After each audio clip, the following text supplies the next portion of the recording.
कश्मीर जिगर के टुकड़ा कहे हिंदुस्तान,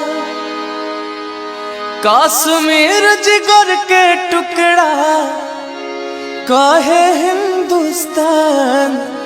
ई जान हवे हो हमर शान हवे हो, ई जान हवे हो हमार शान हवे हो। स्वर्ग बनौले अपने हाथे धरती पर भगवान, ई जान हवे हो हमार शान हवे हो, ई जान हवे हो हमार शान हवे हो। एकरा पलाई जदी केहू जो नजरिया, अब बोटी बोटी काट देहब गतरे गतरिया।